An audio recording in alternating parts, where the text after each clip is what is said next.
Olá, meu nome é Mariana, eu sou médica psiquiatra e hoje o assunto vai ser o impacto da pandemia na nossa saúde mental. Bom, diante deste novo paradigma, que nós estamos vivendo, isso vai gerar uma série de alterações na nossa rotina, e que a gente tem que questionar o que faremos e como faremos.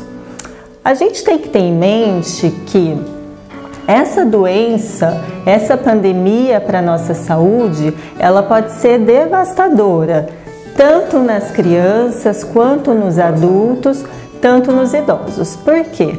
Porque nos causa muitas angústias, incertezas e medo. Nós precisamos criar dispositivos para a gente encontrar formas mais amenas para lidar com a nossa saúde mental.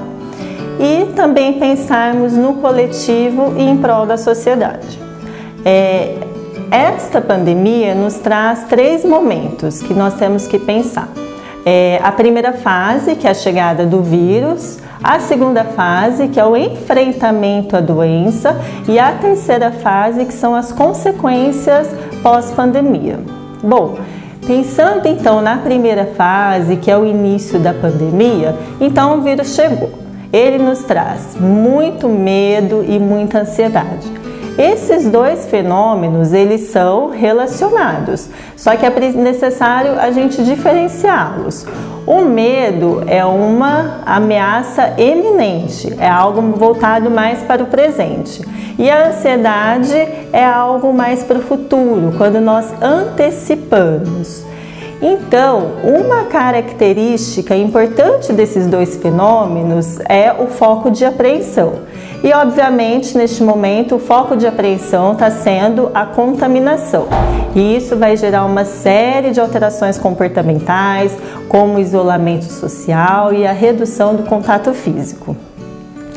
E aí, consequentemente, a gente entra na segunda fase, que é o enfrentamento à doença. Que daí faz com que a gente adquire nova rotina, mas é importante a gente manter alguns hábitos, como por exemplo, acordei, tomei um banho, tomei um café da manhã, manter os horários das refeições e também não ficar de pijama o dia todo em casa. Por quê? Porque a gente precisa fazer com que esse isolamento seja mais tolerável e com que ele seja mais ameno para a nossa saúde mental. Além disso, é importante a gente estar estimulando o altruísmo no lugar do egoísmo. A gente colher informações de qualidade, ativar redes sociais, não fazer abuso de álcool e outras drogas, tentar manter uma atividade física, buscar opções criativas de lazer, como pintura, música, leitura e manter a nossa mente sempre ativa. Uma questão que vale a pena levantar também é como auxiliar os pais diante dos filhos, das crianças e dos adolescentes. Eu acho que o primeiro ponto é perguntar para o seu filho qual que é o conhecimento que ele tem em relação a essa pandemia, sobre o Covid. E explicar de uma forma clara que ele possa compreender. Não é um momento para mentir para os filhos, muito pelo contrário, senão assim a gente vai fazer com que eles criem mais fantasia. E nesse momento a gente também precisa estimular os nossos filhos o enfrentamento à doença.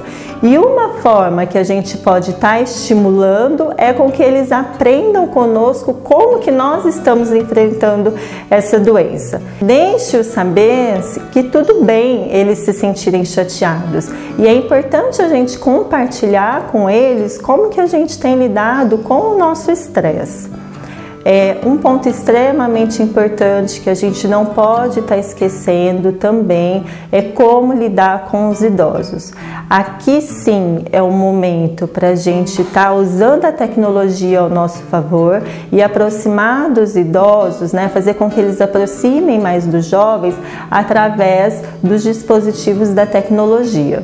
Conversar amenidade, ser empático e criativo, para a gente conseguir combater a solidão e o desamparo desses idosos. Então, nós estamos falando sobre questões de reações da nossa saúde mental que algumas pessoas podem desenvolver. Algumas pessoas podem ter uma dificuldade para se adequar e isso pode levar a um mau ajustamento. E este mau ajustamento pode estar levando a duas consequências mais frequentes, que no caso é a depressão e a ansiedade. Então aqui o foco de apreensão não é mais a contaminação, então ele vai expandir para as outras áreas também, como conjugal, profissional, econômica e social, e que também é necessário outras formas de cuidado. Uma sequela importante também no pós-pandemia, que algumas pessoas podem vir a desenvolver, que é o transtorno de estresse pós-traumático, que daí a gente entra na terceira fase. Bom, não temos respostas claras. Realmente, nós estamos vivendo num período de incerteza e com certeza teremos muitas perdas. Mas vamos dar aberturas para novos aprendizados que assim poderá nos acrescentar culturalmente. É um momento que podemos ganhar muito em humanidade.